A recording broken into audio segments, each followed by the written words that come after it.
Mesdames, Mesdemoiselles, Messieurs, bonsoir à toutes et à tous. J'espère que vous allez bien, j'espère que tout se passe bien pour vous, que vous avez bien profité de ce dernier week-end. Bonne rentrée à tous pour ceux qui rentrent en cours ou au travail. C'est la fin des vacances malheureusement.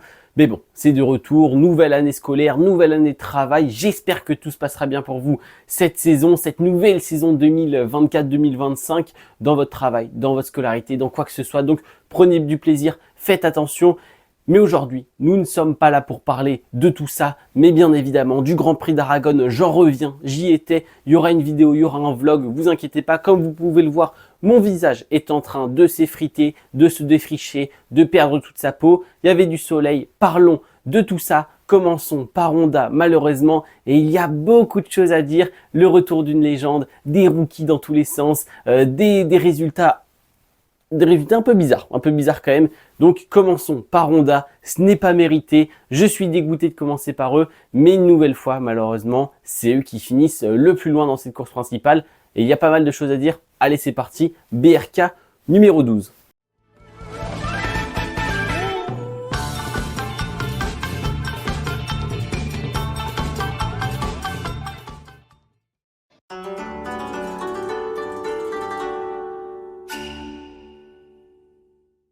Takaaki Nakagami aux portes du top 10 pendant la course principale, 11e pour Nakagami, 13e pour Zarco, 14e pour Juan Mir, 3 pilotes dans les points, c'est très rare pour Honda, c'est à souligner.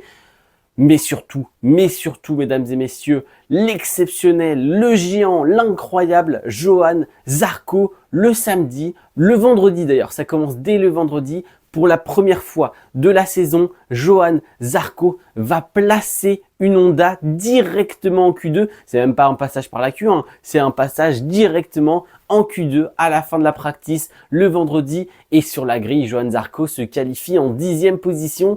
C'est à souligner, il y a du progrès, le pilote s'est vraiment adapté aux conditions de la piste, le pilote a vraiment réussi à tirer le maximum de sa machine, donc de très bonnes choses de fait par Johann Zarco, quand on voyait que certains pilotes, même avec des Ducati, avec beaucoup plus de difficultés, et ben Johann Zarco a été là au bon moment. Malheureusement, après le week-end ne tourne pas forcément à son avantage, un contact en course sprint qui le fait tomber, une course principale un peu difficile, il nous l'a expliqué. Son équipe avait été sur la réserve, beaucoup moins de puissance parce que la piste était très glissante, donc ils ont diminué la puissance pour conserver les pneumatiques, pour réguler, on va dire, la facilité d'utilisation de la moto sur une piste très technique et très compliquée. Et malheureusement, ils en ont peut-être un peu trop fait, et même Johann Zarco, sur son départ, sur le début de la course, a été très conservateur. Ça a été le gros problème pour Johann Zarco et sa Honda sur cette course du dimanche. Mais en soi, il y a du positif à retenir, il y a des points qui sont pris. Mais malheureusement, c'est vrai qu'il n'a pas réussi à tirer un vrai avantage de cette 10e position sur la grille. Encore une fois, avec son coéquipier Nakagami, ils finissent devant le team officiel et ils prennent quelques points. Donc c'est vrai que Nakagami et Zarco cette saison, je ne peux pas dire qu'ils fassent une bonne saison, mais en tout cas, ils font une saison correcte comparée aux pilotes officiels. Ils sont très souvent devant et ils arrivent à porter Honda à eux deux, même si c'est vrai que les résultats sont très compliqués. Je n'ai pas grand chose d'autre à dire, mis à part que c'était l'anniversaire de Juan Mir le dimanche. Il a eu 2 points, c'est pas mal. Il y a du positif, on attend Misano où ils vont avoir une toute nouvelle moto normalement. Donc beaucoup d'essais à venir pour Honda. J'espère de bonnes nouvelles surtout. On va voir tout ça. En tout cas, nous passons à la grosse surprise, surprise négative, mais surprise quand même. Aprilia, c'est tout de suite.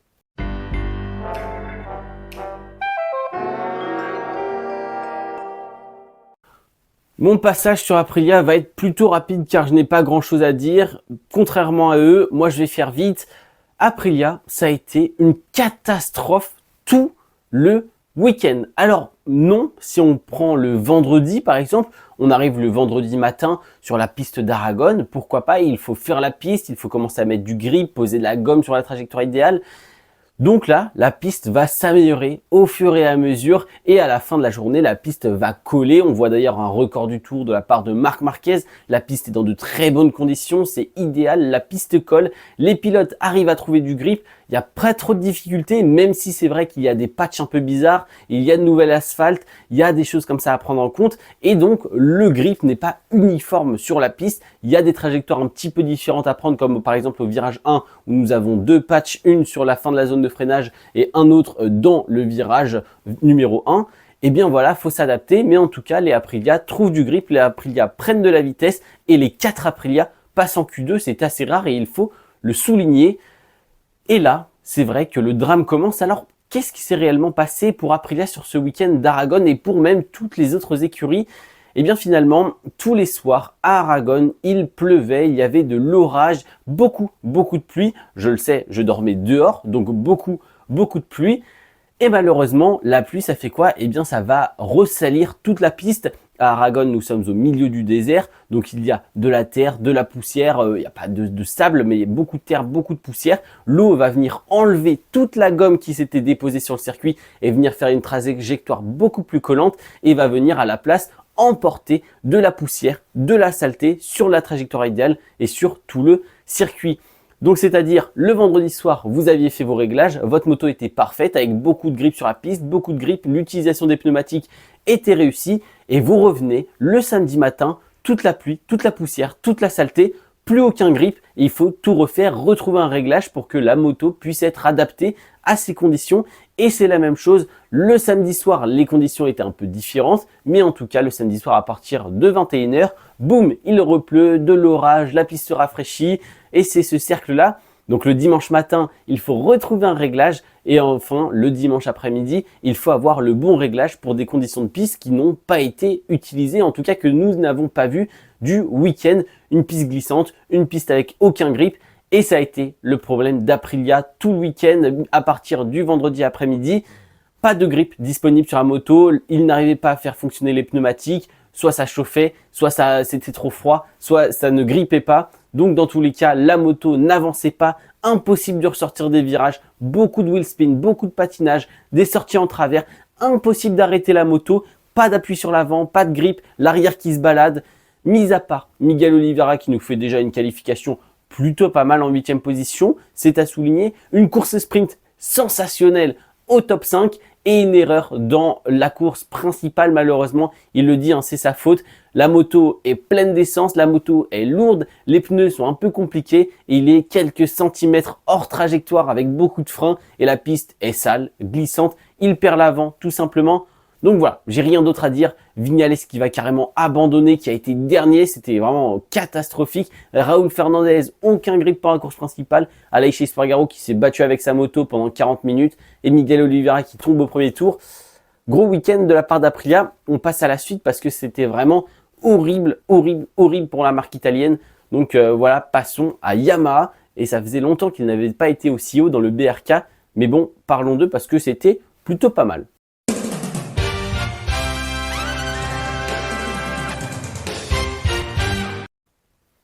Et oui, Yamaha, c'était plutôt pas mal. J'ai quelques points positifs à vous donner. Fabio Quartararo nous réalise une superbe course sprint, magnifique, franchement, de la part de Fabio Quartararo, qui va même venir se permettre de doubler le champion du monde en titre sur sa Ducati GP24.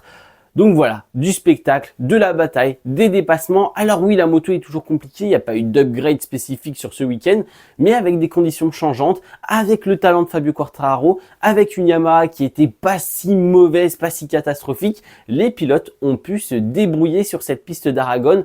Et donc c'est pour ça, quelques points en course sprint pour Fabio Quartararo et surtout un top 10 accroché, 9e position pour Alex Rins qui va venir dépasser Nakagami et Aleix Espargaro dans les derniers tours.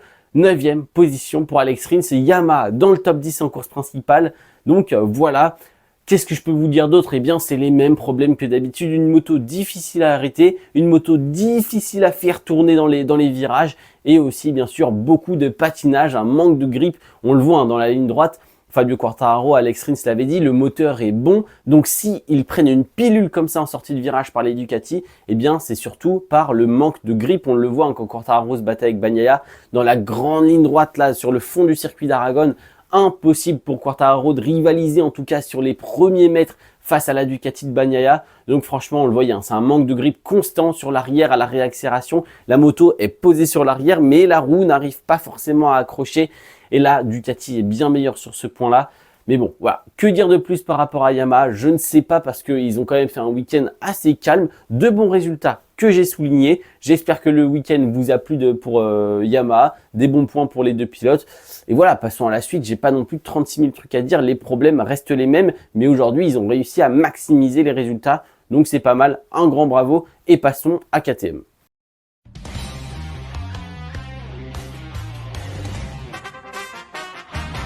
Mesdames et messieurs, passons au crack générationnel Pedro Acosta. Et oui, forcément, lui-même, le génie, le seul, l'unique, le pilote Gaz Tech 3. Parlons-en. Si Yamaha a réussi à maximiser son week-end avec les points, Pedro Acosta a maximisé son week-end dans tous les sens du terme. Je vous le rappelle, j'en ai parlé dans le cas Aprilia. La piste, les conditions étaient changeantes. Beaucoup de grip le vendredi après-midi, très peu le samedi, du grip différent le dimanche. Donc, fallait avoir une moto capable de s'adapter à chaque fois, mais surtout en pilote capable de s'adapter, d'adapter ses réglages, d'adapter son pilotage à chaque fois. Une grosse dégradation des pneumatiques et pourtant, Pedro Acosta nous fait une course de gestion. Déjà, premièrement, la masterclass en qualification, deuxième position, première ligne pour le pilote Gaz. Alors oui, il prend une pilule par Marc Marquez qui était sur une autre planète ce week-end. Mais sinon, à part ça, c'est le meilleur des autres devant Martin, devant Bagnaia, devant Binder, devant qui vous voulez. Pedro Acosta, deuxième en course sprint. Très bonne course sprint, de la gestion, de la vitesse, de l'explosivité, tout ce qu'on demande sur ce domaine. Et Pedro Acosta a réussi encore une fois à exprimer son talent sur ce type de course qui lui correspond plutôt bien. Et la course principale, beaucoup d'usure de pneumatiques. Il fallait gérer sa course, il fallait gérer son effort physique, il fallait gérer ses pneus, il fallait gérer la moto. Et tout ça a été fait parfaitement par Pedro Acosta qui vient chercher même un podium à Aragon ici. Franchement, alors oui, le podium, il est un peu chanceux, on va dire, parce que devant lui, il y a un accrochage entre deux pilotes. Mais dans tous les cas, il tient derrière lui Brad Binder, il tient derrière lui des pilotes comme Di Giannantonio, Bezzecchi, Bastianini, qui n'avaient pas forcément eu le rythme en début de course pour rattraper Pedro Acosta. Et donc, quelle course d'Acosta encore une fois. Alors oui, il se fait un peu bousculer dès le départ, fin du secteur 2, début du secteur 3, dans cet enchaînement ultra lent là dans le pif-paf comme ça en descente par Martin. Oui, c'est totalement fait bouger. Mais en attendant, Pedro Acosta nous réalise une super course. Donc voilà, que dire de plus? Brad Binder, encore une fois, c'est un peu dommage. Il a un peu raté encore une fois. Il passe à côté de sa qualification. Peut-être qu'il y a mieux à faire pour du coup maximiser le résultat en course sprint. La course principale est plutôt bonne de la part de Binder. C'est compliqué, hein. Il a passé tout son temps derrière Bagnaia et Alex Marquez. Après, il arrive derrière Pedro Acosta. Donc, le pneu avant de Binder était complètement mort et en surchauffe pendant toute la course. Il fallait régler ça. Et donc, il a pris un peu de distance avec Acosta. Il n'avait pas forcément le rythme pour aller l'attaquer. Bonne course de gestion. Il va prendre de gros points, en tout cas pour KTM et pour son championnat. Donc, c'est vraiment pas mal. Surtout si on compare aux Aprilia qui ont fait n'importe quoi et qui n'avaient aucun rythme. Passons au vainqueur, encore une fois. Comme d'habitude, Ducati, même si, pour une fois, on n'a pas droit de Ducati sur le podium et on a Pedro Acosta. Donc ça fait plaisir. La série s'arrête enfin.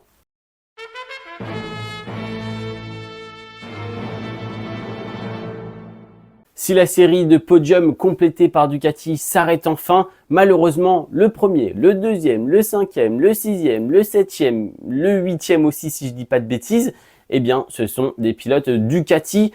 Donc oui, alors la série s'arrête enfin, mais la domination est très clairement toujours présente. Parlons un petit peu de tous ceux qui ont été dans le ventre mou de ce classement. Di Giannantonio, Bezzecchi, Morbidelli. Alors Di Giannantonio qui prend une pénalité à cause des pressions des pneumatiques comme Jack Miller. Après Bezzecchi, Morbidelli qui font une course moyenne. Di Giannantonio, j'y reviens juste maintenant parce qu'on parle d'un pilote blessé. On parle d'un pilote qui a eu des grosses douleurs ce week-end par rapport à sa blessure du Red Bull Ring. Il revient. C'est une course qu'on peut qualifier de très correct pour un pilote blessé sur ces conditions, sous cette chaleur. Et donc, franchement, bravo. Alors oui, il ne va pas maximiser son résultat, notamment à cause de cette pénalité. Mais en tout cas, on a 3 pilotes qui font de bonnes choses.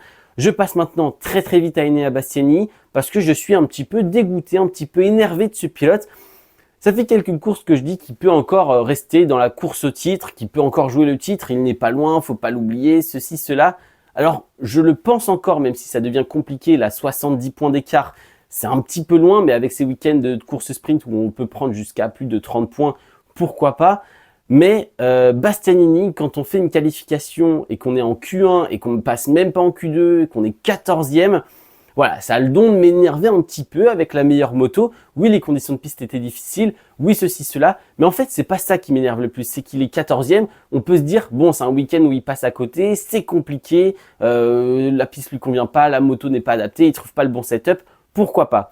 Mais alors, pourquoi il arrive à faire une remontada de la 14e position à la 5e position pendant la course principale en faisant, je les ai vus de mes propres yeux, hein, ça s'est passé au virage numéro 1, il y a eu des dépassements ratés, il y a eu de la perte de temps et pour le coup, il avait un rythme phénoménal.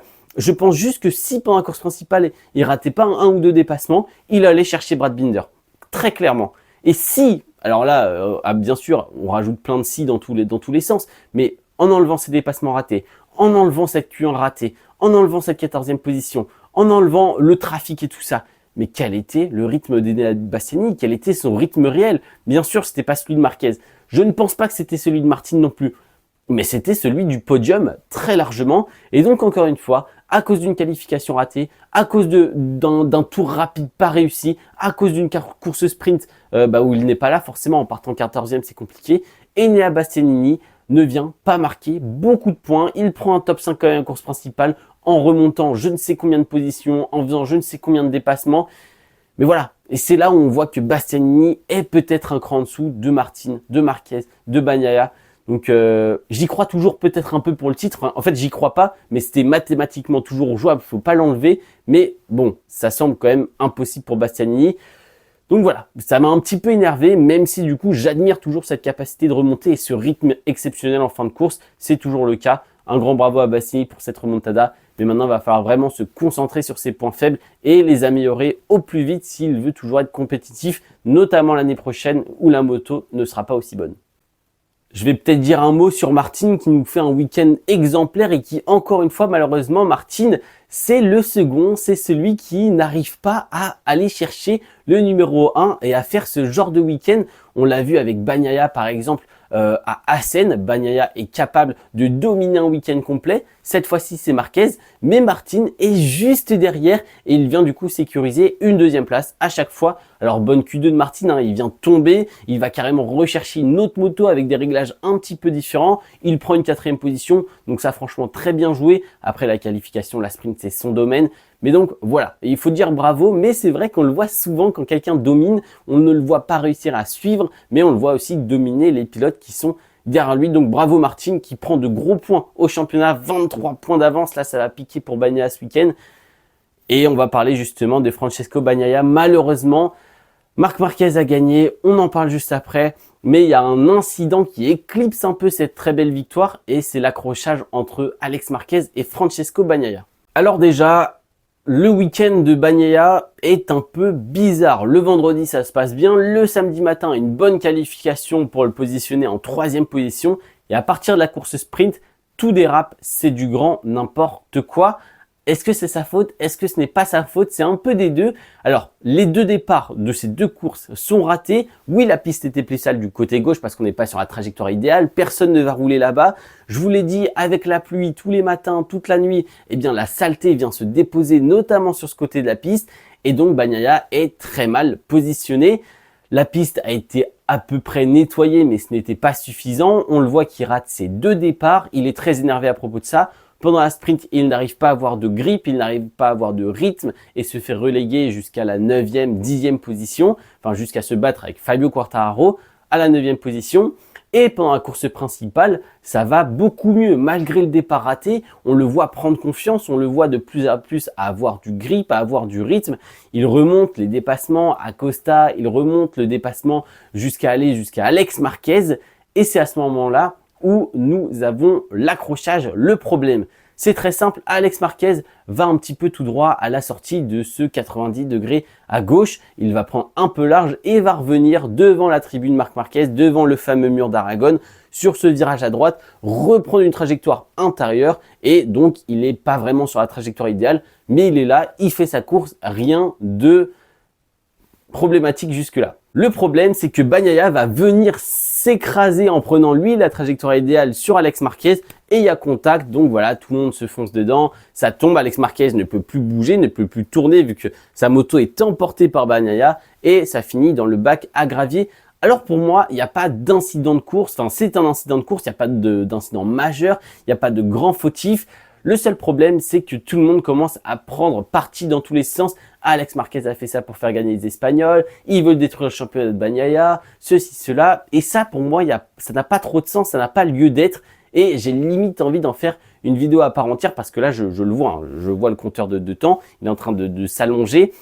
Mais il n'y a pas franchement de fautif. Bagnaia aurait dû laisser un petit peu plus d'espace s'il voulait ne pas prendre de risques. Il le sait, il y a un pilote qui va fermer, revenir sur la trajectoire parce qu'il s'est loupé juste avant. Donc Alex Marquez est obligé de tourner plus tard, de tourner plus fort. Il arrive avec un peu de vitesse. Donc Bagnaia sait très bien comment ça va se passer avec l'expérience qu'il a. Et Alex Marquez, oui, il aurait pu couper les gaz. Oui, il aurait pu freiner un petit peu vu qu'il était pas sur la trajectoire idéale et qu'il allait revenir en plein milieu du virage. Mais en même temps, Alex Marquez, il fait sa course, il voit pas forcément Bagnaia parce que, je vous le rappelle, le pilote est penché, concentré sur son futur point de corde. Bagnaia est ici, donc déjà il y a la moto, il y a le regard qui n'est pas du tout dans la même direction. Donc en même temps, Alex Marquez aurait pu prendre un peu plus de précautions en se tournant, en regardant. Mais aussi Bagnaia, c'est lui qui est derrière, qui vient derrière, donc il voit très bien ce que le pilote de devant fait. Soit tu attends un peu pour essayer de le décroiser en sortie de virage, soit tu prends un peu plus large avec beaucoup de vitesse et du coup, il n'y a aucun risque de contact. Dans tous les cas, je pense pas qu'il y ait un grand fautif. C'est un peu de la faute des deux pilotes. Ils auraient dû utiliser leur expérience pour faire attention. Mais voilà. Ce que je trouve juste dommage, c'est que là, on commence à tomber sur Alex Marquez d'un côté, notamment pour les Italiens, pour dire que c'est sa faute, il l'a fait exprès, de l'anti-course. Et même du côté de certains pilotes, certains lui tombent dessus réellement. Je suis pas forcément d'accord avec ça. Et du côté de Bagnaia, certains le défendent, certains le critiquent. C'est un peu dommage parce que là, pour le coup, je trouve que c'est vraiment un incident de course et c'est vraiment les deux pilotes qui sont fautifs. Ils n'utilisent pas toute leur expérience, toute leur capacité d'analyse à ce moment-là et ils sont peut-être un peu trop dans l'excitation, dans la vitesse, dans la précipitation et donc les deux se percutent, il y a collision. Donc voilà, je sais pas trop quoi dire. Dites-moi votre avis en commentaire sur cet incident. Mais ça éclipse un petit peu la belle victoire. 1043 jours plus tard, Marc Marquez remonte sur le podium avec beaucoup plus qu'une simple victoire, avec un week-end parfait, avec une masterclass de bout en bout. Toutes les séances, il a été devant, enfin peut-être pas toutes, mais beaucoup de séances, il a été devant. Meilleur tour en sprint, meilleur tour en course, pole position, victoire en sprint, victoire en course principale. On ne pouvait pas rêver mieux, on ne pouvait pas faire mieux. Je ne suis pas du tout fan de Marc Marquez, enfin en tout cas je ne suis pas son plus grand fan. Mais c'est vrai que cette victoire, elle fait plaisir. C'est le retour au top d'une légende, c'est le retour au top d'un pilote qui a dominé la MotoGP. Et aujourd'hui, j'aimerais bien que ça recommence pas tant que ça, parce que si c'est pour se retaper des saisons avec 10 victoires de Marquez d'affilée, ça m'arrange pas. Mais en tout cas, revoir Marquez sur la première marche du podium, ça fait un peu plaisir quand même. Je suis toujours pas fan, j'espère que c'est pas lui qui va gagner pour mon plaisir personnel. Mais en tout cas, c'est le retour de Marc Marquez. Quelle course, quelle légende, quelle histoire. On le rappelle, sa chute en 2020, bras cassé, après les blessures s'enchaînent. La Honda devient catastrophique, impossible d'aller gagner, beaucoup de chutes. Et là, il arrive chez Ducati, 12 grands prix plus tard, victoire. Voilà. Je ne sais pas quoi dire de plus, mis à part grand bravo, un énorme bravo, félicitations. J'espère que ça va continuer comme ça. On ne sait pas. Peut-être qu'il est de retour dans le championnat. Peut-être que le titre va se jouer avec Marc Marquez dans une bataille à 3. Mais en tout cas, merci d'avoir regardé cette vidéo. On passe à la Moto 2, Moto 3 très vite fait parce que là, elle dure une demi-heure. Mais en même temps, j'avais beaucoup de choses à dire.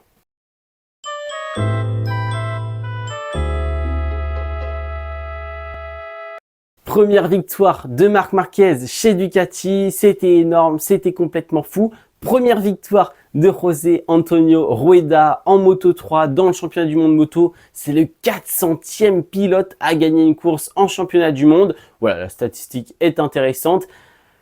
Et ce n'est pas tout, Podium, premier podium de Luca Lunetta, le rookie, le numéro 58 du Team 658. Quel grand plaisir. Alors on a une course Moto 3 très bizarre parce qu'il y a eu beaucoup de dégradation sur les pneumatiques. On a eu un David Alonso qui a totalement perdu en rythme à la fin. On a eu une attaque ultra tardive de Rueda, on l'a vu, il était très conservateur sur le début de course, quitte à perdre plusieurs positions au départ. Et voilà, donc là, il y avait une course Moto3 de gestion, il y avait un peu de stratégie, c'était un peu bizarre, on le sait, Rueda est très bon sur les fins de course, il arrive souvent à faire des attaques tardives où il arrive à mettre beaucoup plus de rythme que les autres, mais cette fois-ci, ça a très bien marché car ça lui donne la victoire. En Moto2, une nouvelle fois, j'ai envie de dire, il y a une première victoire de Jake Dixon, pas du tout, mais premier podium de Tony Arbolino cette saison et surtout premier podium en Moto2 du rookie Denis Onchu. Il y a eu une KTM sur chaque podium ce week-end à Aragon. Et voilà, premier podium de Denis Onchu qui nous a fait une course sensationnelle. Ferminal de Guerre s'explose contre Denis Onchu devant sa tribune, devant son fan club, tout comme Aaron Canet qui tombe devant son fan club. Donc voilà, je ne sais pas quoi vous dire, mis à part que la course de Denis Onchu est parfaite, superbement maîtrisée. Jake Dixon, Arbolino, un rythme exceptionnel, juste imbattable. Ils étaient tous les deux injouables. À voir à San Marino comment ça va se passer. Mais en tout cas, merci d'avoir vu cette vidéo, pardon, j'oublie des mots maintenant, j'essaie de trop me précipiter, comme Arles de Guerre quand il tente des dépassements. Et donc voilà, merci d'avoir vu cette vidéo. N'hésitez pas à vous abonner, n'hésitez pas à liker, partager tout ça. Dites-moi en commentaire ce que vous avez pensé de tout ça. Merci, c'était Théo. Ciao, ciao. On se dit à une prochaine parce qu'il n'y a qu'une semaine d'attente avant le prochain Grand Prix.